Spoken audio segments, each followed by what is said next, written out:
काले मेघा पानी दे यह एक संस्मरण है जो धर्मवीर भारती द्वारा लिखी गई है। तो चलिए इस संस्मरण को विस्तार में समझते हैं। धर्मवीर भारती जी कहते हैं कि गांव में बच्चों की एक मंडली हुआ करती थी। उस मंडली में 10 वर्ष से लेकर 18 वर्ष के आयु के बच्चे शामिल होते थे। इनमें से कुछ बच्चे लंगोटी पहने हुए होते थे और कुछ बच्चे जंघिया पहने हुए होते थे। जब गर्मी बहुत बढ़ जाती थी और बादल दूर दूर तक दिखाई नहीं देते थे, तब यह बच्चे एक जगह इकट्ठा होकर एक लोकगीत गाया करते थे जो इस प्रकार है। बोल गंगा मैया की जय, काले मेघा पानी दे, गगरी फूटी बैल प्यासा, पानी दे गुड़धानी दे, काले मेघा पानी दे। कुछ इस प्रकार वह लोकगीत गाया करते थे और गाँवों की गलियों में घूमा करते थे। इस लोकगीत को सुनकर गाँव के सभी लोग सावधान हो जाते थे। महिलाएं और लड़कियां घर की खिड़कियों से उन बच्चों को झांकने लगती थी। पानी दे मैया, इंद्रसेना आई है,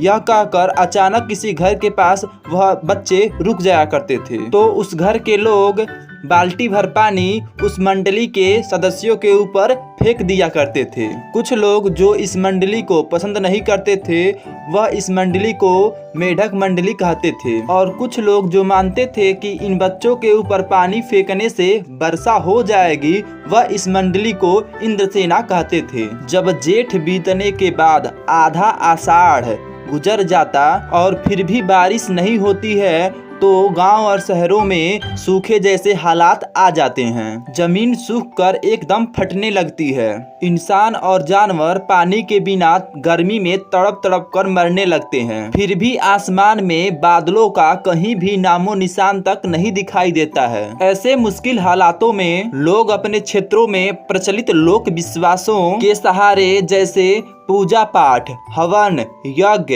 इत्यादि के सहारे भगवान इंद्र को प्रसन्न करने की कोशिश करते थे।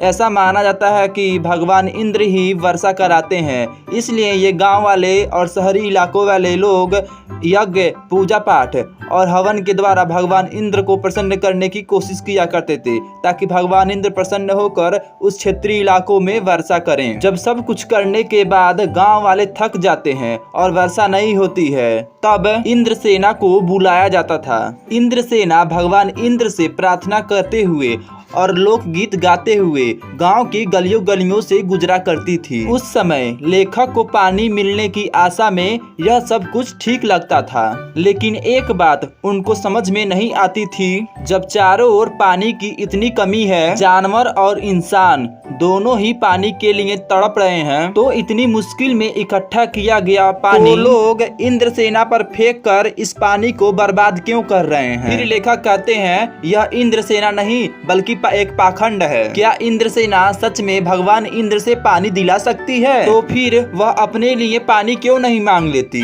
इस तरह के अंधविश्वासों के कारण ही हम अंग्रेजों से पिछड़ गए हैं और उनके गुलाम बन गए थे। लेखक अपने बारे में बताते हैं कि उस समय लेखक की आयु इंद्रसेना में शामिल बच्चों की आयु के लगभग बराबर थी। लेखक के अंदर बचपन से ही आर्य समाज के संस्कार थे। वह उस समय कुमार सुधार सभा के उपमंत्री थे। इस सभा का मुख्य कार्य समाज में सुधार करना और विभिन्न प्रकार की भ्रांतियों और अंधविश्वासों को दूर करना था। हालांकि लेखक हमेशा अपने वैज्ञानिक सोच के आधार पर इन अंधविश्वासों के तर्क ढूंढते रहते थे। फिर भी वह इस बात को स्वीकार करते हैं कि उन्होंने भी अपनी वैज्ञानिक सोच को अलग रखते हुए ऐसे कई रीति रिवाजों को अपनाया जो उन्हें उनकी जीजी ने अपनाने को कहा था। लेखक कहते हैं कि उन्हें सबसे ज्यादा प्यार उनकी जीजी के द्वारा ही मिला था। दरअसल वह रिश्ते में लेखक की कुछ भी नहीं लगती थी और उम्र में लेखक की माँ से भी वह बड़ी थी, लेकिन वह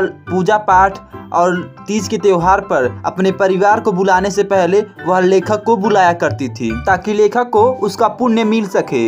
लेखक अपनी जीजी की हर बात मानते थे, लेकिन इस बार जीजी ने जब लेखक को इंद्रसेना पर पानी फेंकने को कहा तो लेखक ने साफ मना कर दिया। इसके बाद जीजी ने स्वयं ही इंद्रसेना पर बाल्टी भर पानी फेंक दिया, जिसे देखकर लेखक नाराज हो गए। फिर लेखक को मनाते हुए जीजी ने बड़े प्यार से समझाया कि यह तो पानी की बर्बादी नहीं है, यह तो पानी की अर्घ है जो इंद्रसेना के माध्यम से हम इंद्रदेव पे चढ़ाते हैं। इंसान जो चीज पाना चाहता है यदि उसे पहले देगा नहीं तो वह पाएगा कैसे? इसलिए ऋषि मुनियों ने दान को सबसे ऊंचा स्थान दिया है। फिर लेखक कहते हैं कि ऋषि मुनियों को क्यों बदनाम करती हो जीजी? जब इंसान पानी की एक एक बूंद के लिए तरस रहा है तब पानी को इस तरह बहाओगे क्या? यह सुनकर जीजी थोड़ी देर चुप रही।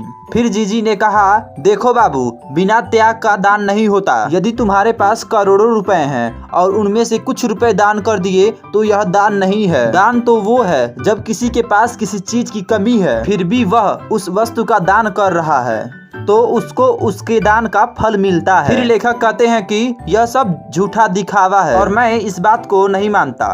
फिर जीजी ने लेखक को समझाते हुए कहा कि तुम पढ़े लिखे हो लेकिन मैं पढ़ी लिखी नहीं हूँ, लेकिन मैं इस बात को अपने अनुभव से जानती हूँ कि जब किसान 30 से 40 मन अपना गेहूँ उगाना चाहता है तब वह किसान 5 से 6 सीर गेहूँ अपने खेत में कियारी बनाकर फेंक देता है और इस तरह वह गेहूँ की बुआई करता है। और हम भी तो पानी की बुआई ही कर रहे हैं। जब यह पानी हम गली में बोएंगे तभी तो शहर, कस्बे और गाँव में पानी वाले बादल की फसल आएगी। हम बीज बनाकर पानी देते हैं और फिर काले मेघा से हम लोग पानी मांगते हैं। जीजी लेखक को आगे समझाते हुए कहती हैं कि पहले के ऋषि मुनि कहे गए हैं कि पहले तुम खुद दो फिर देवता 4 गुना 8 गुना करके तुम्हें लौटाएंगे। सिर्फ यही सच नहीं है कि जैसा राजा होगा वैसा ही प्रजा की व्यवहार होगी, बल्कि सच यह भी है जैसी प्रजा होगी वैसा राजा का व्यवहार होगा। और यही बात गांधी जी भी कहते थे। जब लेखक ने इस संस्मरण को लिखा था तब देश को आजाद हुए 50 वर्ष हो चुके थे, लेकिन आज भी लेखक द्वारा उठाए गए सवाल जितने पहले प्रश्नांगिक थे उतने आज भी हैं। फिर लेखक कहते हैं कि हम अपने देश के लिए करते क्या हैं? हमारी मांगे तो हर क्षेत्र में बड़ी बड़ी हैं, लेकिन त्याग का तो कहीं नामो निशान नहीं है। हम चटकारे लेकर लोगों की भ्रष्टाचार के बारे में बात तो बहुत करते हैं, लेकिन हम खुद उस भ्रष्टाचार के अंग नहीं हैं। लेखक कहते हैं कि बादल आते हैं, पानी बरसता है, लेकिन बैल प्यासे के प्यासे रहते हैं और गगरी फूटी की फूटी रहती है। आखिर यह स्थिति कब बदलेगी? लेखक की यह पंक्ति हमारी सामाजिक व्यवस्था पे एक व्यंग है, क्योंकि हमारे देश में हर साल गरीब, मजबूर, बेसहारा, बेरोजगार और अनाथ बच्चों के लिए हर साल अनेक योजनाएं चलाई जाती हैं, लेकिन इन योजनाओं का लाभ इस वर्ग को नहीं मिलता है। यह सभी योजनाएं भ्रष्टाचार की भेंट में चढ़ जाती हैं। उच्च वर्ग के सभी अधिकारी से लेकर निम्न स्तर के सभी सरकारी कर्मचारियों की जेब भर जाती है, लेकिन जिनके लिए यह योजनाएं बनाई जाती हैं उनको यह लाभ नहीं मिलता है। विकास की बातें तो बहुत की जाती हैं, लेकिन सिर्फ विकास कागजों तक ही सीमित रहता है। इसलिए लेखक कहते हैं कि बरसात होने के बाद भी बैल प्यासा रह जाता है और गगरी फूट जाती है। यहाँ पर यह अध्याय समाप्त होता है। अरे रुको रुको रुको, सिर्फ वीडियो देखकर भाग रहे हो? चैनल को पहले सब्सक्राइब कर लो और बेल आइकन को ऑल पे सेट कर लो और अपने दोस्तों के पास शेयर करो ताकि वह भी बेचारा बोर्ड एग्जाम में फेल ना हो। और किस टॉपिक पे तुम्हें वीडियो चाहिए कमेंट बॉक्स में कमेंट करो और जल्दी से सब्सक्राइब कर लो यार, क्योंकि हम लोगों को सोने की थाली चाहिए इस बार। Okay bye.